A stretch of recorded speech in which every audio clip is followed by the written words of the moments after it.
Thank you for tuning into the Forward Together podcast, an extension of Forward Summit, where we bring Indigenous communities together with Canadian industry leaders to spark meaningful conversations. We host some of the most inspiring voices and powerful leaders you'll hear anywhere.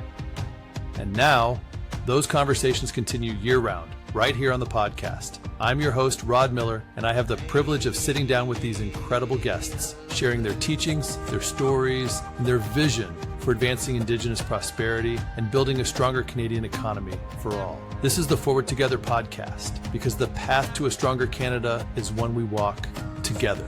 Let's get started. Hello, everyone, and welcome to the Forward Together podcast. I'm your host, Rod Miller, the President and Chief Operating Officer of the Connect Partnership Group, and we are the purveyors of the Forward Summit Workforce Forward events across Canada. And I am so thrilled to have my next guest with me today. I met this individual, I think it was a year ago, at the West Coast Summit, and completely captivated by the work that she's been doing in the Indigenous space. And so it's just a thrill to have with me Geena Jackson, who I would describe as just a bold dreams builder, a youth advocate, and really just an Indigenous change maker. And one of the things that her and her husband Dean do is the Bears Lair TV show and the Dream Camps. And so I am thrilled that she's here today to talk about all of that and more on the Forward Together podcast. Thank you, Geena, for being here today. It's wonderful to see you. Oh, thank you for having me. Such a pleasure. And I love your background. I was going to ask you, is that a virtual background or a real background? Oh, yeah. I think this would be a very common background for me. If anybody that knows me knows that I work out of my car, and I am in Muskoka in Ontario on my vacation. A very small pocket of vacation, but there's no internet. So here we are. I was driving around trying to, try to find like back in the old days where we had reception, right? Yes, so that's where I am. It's checking for the Wi-Fi signal, right? Where's the best, or jumping onto a neighbor's Wi-Fi signal and things like that. Listen, Thank you for taking the time on your vacation to join us here and Forward Together. I am so interested to know more about the work that you're doing. We had a chance last year to begin to talk about that. And one of the things I didn't realize was your history before you got into doing the Bears Lair and the show, is that you have a history of economic development. And that's kind of where you came from. Is that true? Yes, it is true. Actually, I started out my career getting my broadcast journalism degree, hoping and my anticipation was to become a journalist, mostly tabloid journalism, something fun, Hollywood journalism. I did my internship in Los Angeles for a company called, a show called Hard Copy for those that are in their 40s or 50s. It's kind of like an Entertainment Tonight, and also did some work with Entertainment Tonight as well as an intern, and then fell in love with somebody for the starter husband. Fell in love with him about 2 weeks before I went to LA, and we went back and forth for about 6 months, and ended up asking my mom. Everything kind of fell on my plate at once. I got offered a job in LA. My house in Vancouver sold, and my boyfriend was coming and wanted me to get married with him. And it was like, well, I asked my mom, what should I do? Should I choose my career or should I choose love? And she's like, Don't be an idiot, choose your career. And, Good advice. Looking at somebody that made some pretty impactful wrong choices, I, of course, chose my love on top of that. So I have 2 beautiful children out of it, but decided to go I was working for hospitality. I have my degree in broadcast journalism and communications, and decided to follow that path a little bit. And by accident, ended up working for the Squamish Nation, moved back to Vancouver. My mom sadly passed. At a very young age, at 50, from skin cancer. And I moved back to Vancouver and had a business and got offered a job working for the Squamish Nation as a contractor for 6 months to represent entrepreneurs with their business and moving forward. And I've always been a lifelong entrepreneur, and it was a great contract, except Chief Leanne Joe from the Squamish Nation, which is one of my mentors. She never came back. So she went on mat leave, and so I stayed for 13 years as an economic development officer in a very exciting progressive nation, which I owe my entire life and career to.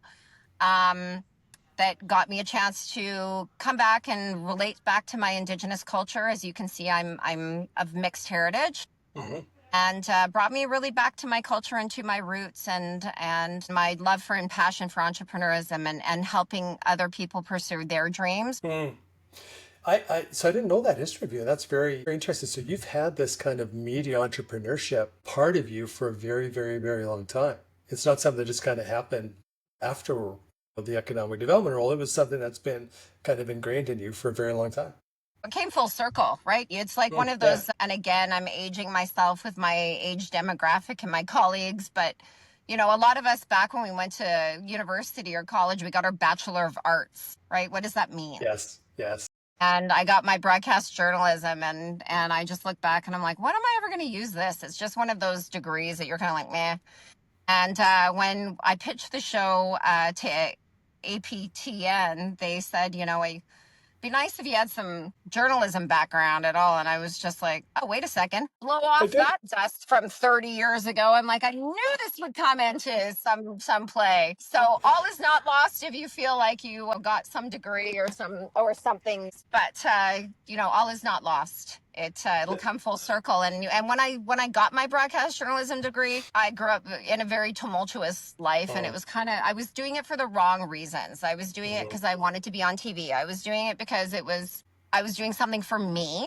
And fast forward 30 years later, my whole life is about other people and using that voice to amplify the rights of others and to really showcase and amplify other people. And I think it's really important where you do things. Timing's everything. Yeah. So tell me a little bit about, so I've had a chance to watch a little bit of the Bears Lair. For the audience that's out there that might not have seen the Bears Lair TV yet, tell us a bit about the vision behind that, and how does that differ from kind of the traditional business competition shows that we see in the support for Indigenous entrepreneurs? I was so excited when entrepreneur shows came out. I believe that you're either born an entrepreneur, you just have that spirit in you, you're a hustler, you're just born that way. Or the great thing about entrepreneurism is you can become this as well, right? And it gives you the flexibility, but it is a certain personality that you have to believe in yourself, and you have to get others to believe in you. And there's ups and downs and ebbs and flows. When I was working for the Squamish Nation, my priority portfolio was to represent entrepreneurs that were going to participate in capital projects within our territory. So with the Forward Summit, it's such a great equalizer and networking tool to go to the Forward Summit to meet industry leaders, but also really advanced Indigenous leaders as well, and really bridge the gap where they have an opportunity to meet. And so that was my job, is to get all the entrepreneurs ready for this opportunity. So we used to do classes for entrepreneurism. And so when I did it, we showed an episode of the Dragon's Den and the Shark Tank. I saw immediately, I think this is exciting programming, but I saw immediately the change in the energy in the room. And I didn't realize why this wasn't exciting for a lot of the entrepreneurs. We had a cohort of about 30. And it's interesting because reality TV goes in three, it's no secret to this recipe. You have usually 3 contestants. You have somebody that shines like a diamond. They've got this great idea and you're blown away. They've got also a character, a contestant that has faced adversity, and they have some problem that they've gone through, but no matter what, they've been resilient and they're putting all their chips in, and you're really rooting for them. That's the underdog. And then, as everybody knows, you have the person that has absolutely no business being there, right? And not only that, they're berated by the judges. Yeah. They show the reaction, and reality TV is funny because you can film for, 6 hours and you get this 22-minute pocket in half an hour. And all they show is like expressions from, Mr. Wonderful, whoever, like, oh, get out, go, do this. So for human nature, what do? We focus on the negative. Right? It doesn't matter the shining star. It doesn't matter the person that's the underdog. What we're focused on right now is the train wreck that we're watching. And it's human nature to divert to the negative. So I think that's where my class went. And Indigenous people in general, we face barriers, we face racism. We have so many triggers, right? That prevent us from acquiring success like other individuals, right? Other cultures, perhaps. And so I thought to myself, after coming home, I went, this is really interesting. I wonder why there's not a show like the Dragon's Den or Shark Tank, but for Indigenous people. I wonder, instead of taking creativity and ownership, if we just do something that we call co-opetition instead of competition, where we can collaborate, where we can network, where strategically we don't have people that are directly competing with each other. We don't have two people with solar companies. We don't have two people that have catering companies. We don't have whatever it may be, and then allow them to organically connect. And then we give the opportunity for the notoriety and for who we are as people to show our culture and how in the fabric of our business, how we help each other on a regional, national, or global level. And every single entrepreneur that I've ever met has been doing this, and they don't even know it. They're in the fabric of their business. They're helping the elders. They're cleaning up their community. They're hiring or they're training. And this is what procurement is all about from an industry level. But Indigenous people have always been doing this with each other. And I just really wanted to showcase that. And we pitched it to APTN during a pandemic, and we had to pay for our own programming. So we had to go out and we had to search sponsors to pay for the programming, which is about $750,000 for the first season and 1.6 for the second. And to pitch a program that didn't exist for ratings that didn't happen. So, what's in it for me as a sponsor? Right. We just had to hustle. So we had a lot of people that believed in what we were doing, and it made it possible. So we did season 1 in 2022. We did season 2. We've got Tabitha Bull from the Canadian Council of Indigenous Business. We've got Clint Davis. Chief Rob Louie was part of season 1, and Dave Tuckerow, they're all incredible people. They volunteered the first year to do it, and of course we had the opportunity to pay them the second year to participate. But such incredible people, and it really was a village that made this happen. I had the chance to chat with Corey from Cedar Brush a few weeks ago. He's going to be on the podcast, and he could not say enough of what it was like for him to, I think, participate with you. I don't know if it was a Bears Lair or if it was on the camps, but he said that the work that you're doing around this is absolutely transformative. When you think of the show and you think of the different types of entrepreneurs that were there or are there, what do you think are some of the impacts that you've had on their businesses, giving them this opportunity to connect together, to be part of something, to be part of community, essentially, which is such an important part of Indigenous ways of being? How has that really impacted their businesses? Do you have any stories of what businesses have become following their time on the show? I think everybody that was on the TV show has benefited from the buildup. We spent a lot of money and a lot of time and a lot of being really mindful and respectful about how we promoted this program, how we showcased everybody. We've got incredible people like Chelsea Pettit, who, spoiler, season 2, that opened, her company's called Aneen, and she had the first pop-up in Toronto where she showcased other people, and she's a great example of people that really are mindful of promoting others. Mallory Yangwei, which is based out of Alberta. She is in Digibox. Her whole premise of her business was to support other entrepreneurs and showcase and amplify their talents and their voices. On season 1, we had Agritech North, another spoiler. They develop vertical growing systems, and they work with northern communities so that northern communities don't have to spend $10 on heads of lettuce. They can have affordable prices and growing things that have vitamin C content like strawberries and peppers and tomatoes, and not just the typical leafy greens that you can grow within like 3 to 6 weeks. So every single person has utilized and used this as a step forward.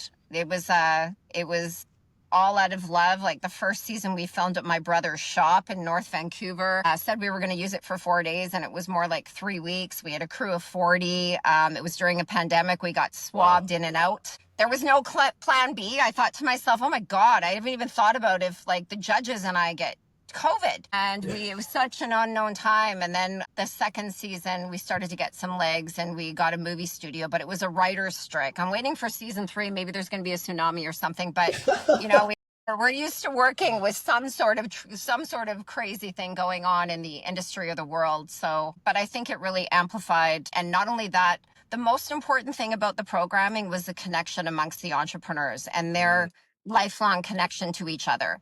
And I think that they really saw, even though this was a competition for $100,000, that they really connected. For season 2, we had 10 days that they spent together before filming. We flew them in, we did some testing, some rehearsing, and they really got to connect with each other. And I know a lot of them are lifelong friends, if not business collaborators right now. Wow, what a great, I think of the word of incubation, like just incubating them together for that period of time and that experience, and how much Yeah. stronger that they're going to come out of it as entrepreneurs and realize that they're not alone and they've got lots of support around them and they got friends now that are working with them. I know that this is on APTN and CBC. So what has that, how has that impacted the show itself and the opportunities for Indigenous entrepreneurs across Canada? When you think about it's now not only just APTN, but it's also on CBC, that national kind of scope. How has that impacted Indigenous entrepreneurs across Canada? Entrepreneurs really can see themselves in the people that are on the TV show. Season 2, particularly, season 1, what we wanted to do is we had a coach. So we had lots of different coaches, Tamara Goddard, DJ Osho, we had Chastity Davis. We had lots of different people that were on the TV show that sat with the entrepreneurs and said, like, how are you feeling? And how can we support each other? And then we had something like a speaker's corner in season 2. And that is where the entrepreneur or entrepreneurs, if they're partners, go into this private little corner. And for those, again, that are my age, like it's like a Much Music speaker's corner where you go in and you say your true feelings. Like, oh my God, I'm so nervous. I can't believe that I'm here. And it really humanizes the connection between the entrepreneurs and the audience. And I think that's really significant and really important. And I think if we can see each other in these people's achievements and their struggles and their advice and what they're going through, then we can become inspired. And that was our intention. We want to inspire entrepreneurism.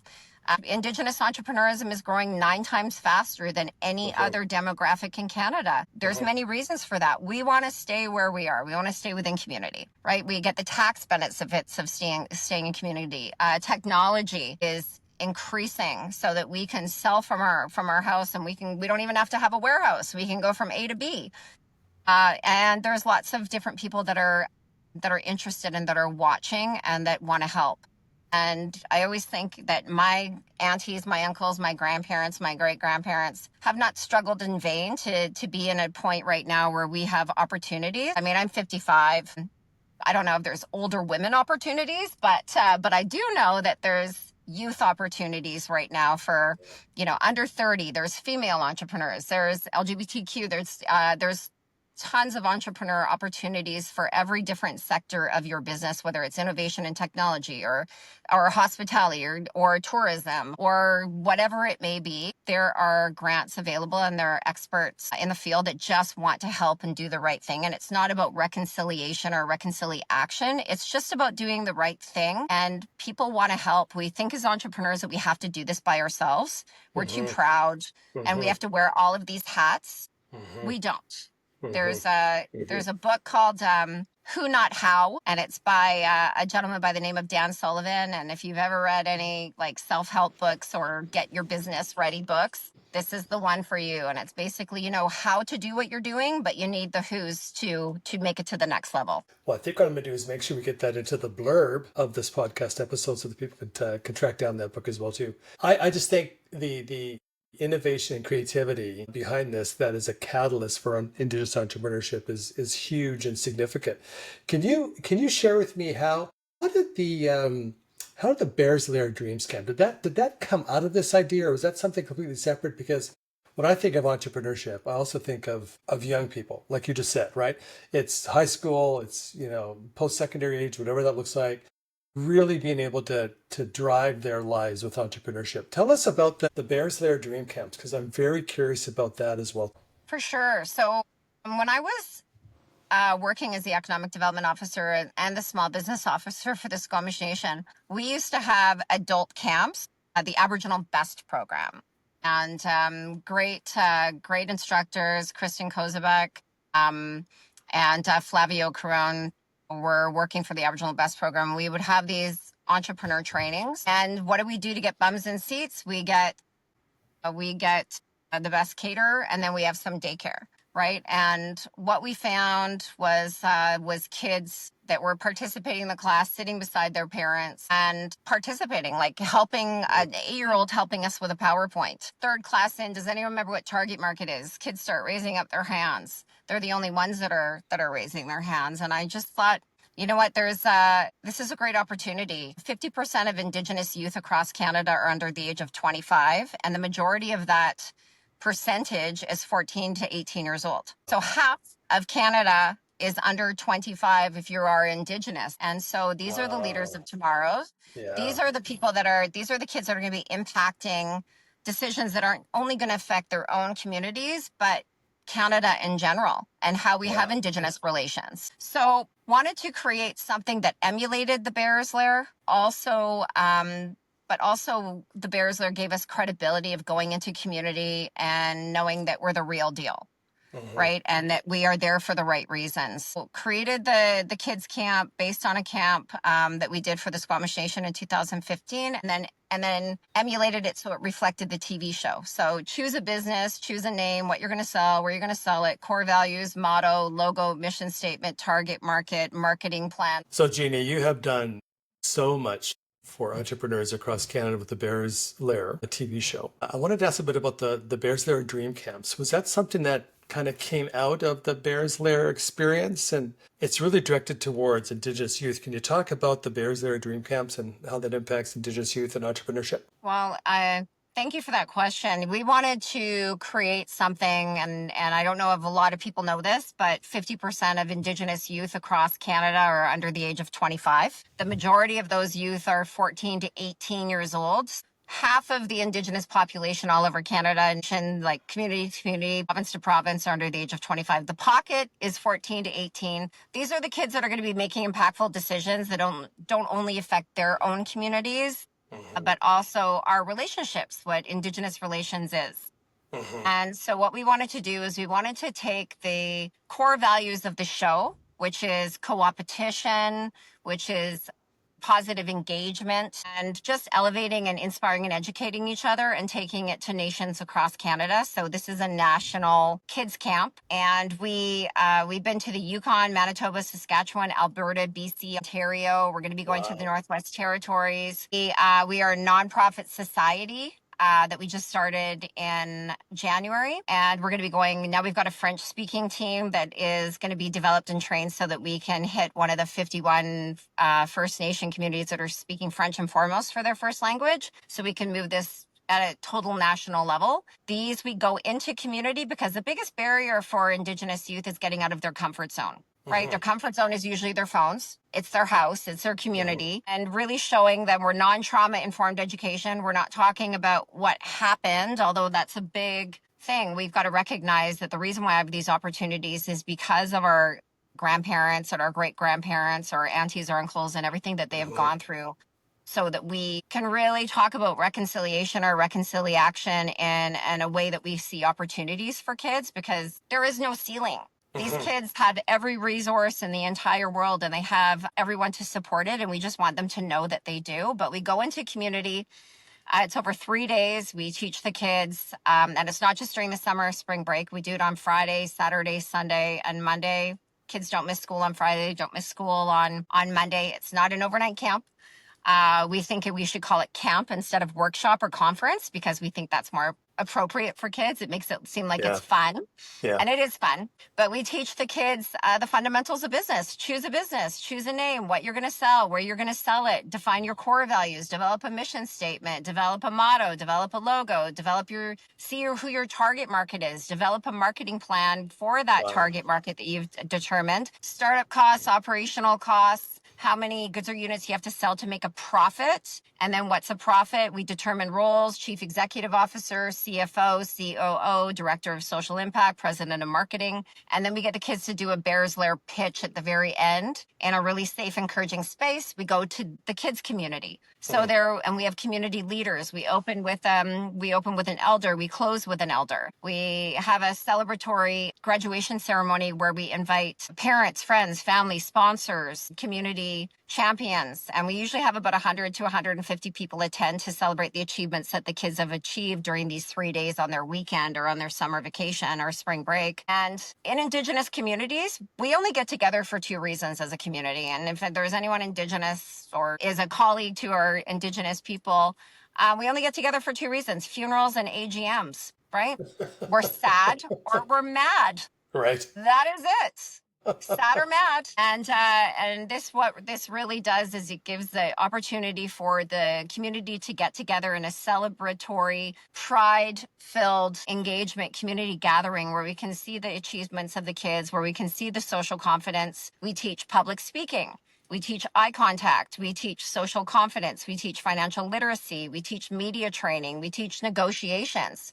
40% of our kids' camps are games, but they're very intentional. Eye contact, put your phone down, connecting, holding hands. If there's a break in a chain in one of our games, the whole team suffers. So we talk about teamwork and working together and building trust and people, every single youth is a winner. They all come out learning something different, whether they go into entrepreneurism or whether they go into leadership, whether they become a better employee, whether they become a better student, whether they just stick up for themselves and know that they're not alone. But they benefit so much. We've taught 60 kids camps in 74 different communities. So we have collective geographic communities that come together, which is the way we're going to do business later on anyway. And we've taught over 1,950 kids so far, and we're keeping going. So we're already booked. I mean, we've got 12 camps booked for 2026. We've got kids camps booked. We're duplicating, triplicating, and quadruplicating our team so that we can get the demand for everybody that wants to make a difference in their community and celebrate the kids. That's absolutely incredible. The numbers are incredible, and I can't imagine what it's going to be like for you in 10 years to look back on that and just see the impact of that on those kids.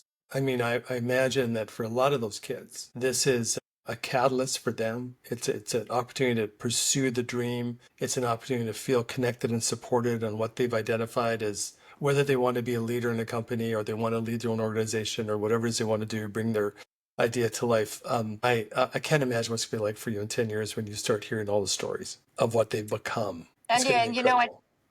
It's interesting because we make the kids professional business cards. So we teach them how to shake hands, not the dead fish, not the like wrestler. Really great confidence. We get them. They all have positions within the company. So it's not just an acronym of CFO or CEO. They know that they're a key decision maker and they're responsible for overlooking the company. They know that they're in charge of the money. So they know their positions within the company, and they would learn how to shake hands to our judges because at the graduation night, we have judges. Even though there's a winning team, everyone gets $100 for attending. The kids that win get $250 each. They get swag. They get they get hoodies. So there's a lot of benefits to being, but never ever in 1,950 kids have I ever had a team win be announced by the judges and somebody cry, stammer, get mad or whatever. They would just become this cohesive, supportive family. And I think they realize that that's where the strength is supporting each other and elevating each other. And if we could get adults to think this way and, everybody's withdrawn from the beginning, but at the end, it's always the same achievement. And it's really great. And looking back, I mean, I say to everybody, I started a TV show. My husband and I started a TV show when I was 52 years old. I mean, I took a look at my options, right? It's COVID. I've had executive positions. So what's my next? What does it look like until I'm 60, right? Do I work as an executive doing Indigenous relations and then train my successor to come in? And then, what's the legacy? And I always think that when you're 20, it's kind of your investigative years. Like, do I go traveling? Do I get a job? Do I have a relationship? If you're 30s, you're kind of set. You're either chosen your career or what have you. And when you're 40s, you either have a family, have a relationship, you're pretty set in your career, whatever it may be. But in your 50s is kind of the why years. It's what am I doing that is going to make an impact that is going to be change worthy, that is going to make an impact in the youth and my family or whatever it may be. And it can be little things. I, of course, am an overachiever. So I'm like, I should do a national TV show. And then during a pandemic, and then we should do kids camp all over Canada so that I can travel all over Canada and what have you. But in 3 short years, we've got 2 seasons of a national TV show. We've got 60 kids camps under our belt. We've got a podcast like I'm on right now called Beyond the Lair. And I'm just getting my track shoes sharpened right now. And I'm just beginning. And in 10 years, we've got huge goals for what we have and just empowering others. We've got an amazing staff and I can't say enough. I am nothing without my right hand, which is my husband. I'm definitely the people that do this because they're passionate about it, particularly the young people that I have working for me too, that do things for the right reasons and really want to inspire kids. This isn't a job for them. This is a lifelong career where they're making a difference every single camp. And I just put my hands up to them and to anyone that wants to come and work with us. Get a hold of us. If you want to Well, work make with sure we kids put and in you the love this, then you want to make an impact and fill your cup, come and join our team. we will make sure we put every link that needed in the blurb of this podcast episode. I have to tell you something though, Geena. You're inspiring me to get back in front of the camera. So I used to be what they called a talent back in the day when I was in university. I did lots of different TV shows and things and commercials and stuff. And I'm thinking maybe this is my time. Gina's inspired me to get back in front of the camera and do that work again. But 50 years and Rod, you're lucky because you're a man, right? Men just get better looking and they get more distinguished, like fine wine. And you know, the last thing I wanted to do was be on a TV show with high definition television going, wow. Yeah, 1280p or whatever they call it, right? It's like, totally. Oh yeah, it's like holy resting bitch face. When did this happen? And I'm just like, and all I'm doing is listening. Oh, that's it's a funny time. I have a question because I know I want to explore that beyond the layer a little bit because that's also another thing that you just mentioned that you do as well too. How did the beyond the layer come about, and how has that expanded this conversation beyond the TV show? And is there anything that you've learned from that experience that's given you more insights from these deeper conversations with your podcast guests? You know, I it's interesting because it gets really addictive. And I don't mean being on camera or TV or what have you, but telling people's stories becomes very addictive of inspiration. And when you do a TV show, there's so much that goes into it. Like everything that I give advice to, I did not do, right? Like go into an industry that you have some experience in. Nope. Have a plan B with money. Nope. Throw it all in. But I have so much advice to give. So those that are going in the same steps and just life lessons too, right? It's, so I can solve your pain points. You can jump this step because I've made this mistake. And I realize that there's so many people that we've interviewed on our podcast. The mandate for the podcast and the priority of it is to get not only Indigenous people, but industry leaders like yourself, and I hope you're going to come on our podcast, to just tell your story. Like we see you at the Forward Summit, we see Chief Ian Campbell, we see the Chastity Davises, the Clint Davises, like all of these people, but they weren't, the Dave Tuckeros, they weren't born this way. They have great stories. They're relatable. They're humanizing. They can give advice. They can give networking advice. So our whole point of having a podcast was so that you as a listener are going to learn something that you didn't know beforehand, either about the individual or about the industry, and that your takeaway, your action takeaway is that you are going to get some information that's going to help you move to the next level in some way. So either, can you tell us where you should apply for grants? Or did you know that you can do this? Or if you meet this person, or you know what, even I can help you. So what we wanted to do is we really wanted to provide solutions for problems. And we also wanted to give you information and education that's interesting and maybe make you laugh and get to know these people a little bit. And so where do we find the podcast? Is it, where can people go to find the podcast? Spotify. It's on 17 different platforms. It's on YouTube. Awesome. So if you go, it's called Beyond the Lair. So obviously the Bears Lair and Beyond the Lair. So this is what we're talking about now. I mean, having a TV show is very expensive. There is so much that goes into it. When we talk about time is money, time is money. Like you literally 10 minutes of having a laughing fit will cost you $2,000. Like, okay, calm down. Hope that was a good laugh. You know, when time is money, and it's very transactional, right? So it has taught me a lot, and there's so much more. There's so many more people that have so much value, and we need to listen to, and we need to hear their voices as much as possible and give them the opportunity to share, because a lot of the people are incredibly humble. Yeah. And they're like, you know, a lot of them, and I'm so lucky and so very fortunate and honored, because a lot of them are my very, very good friends. And just to have a conversation like you and I are having right now, it's not, okay, well, look at my notes.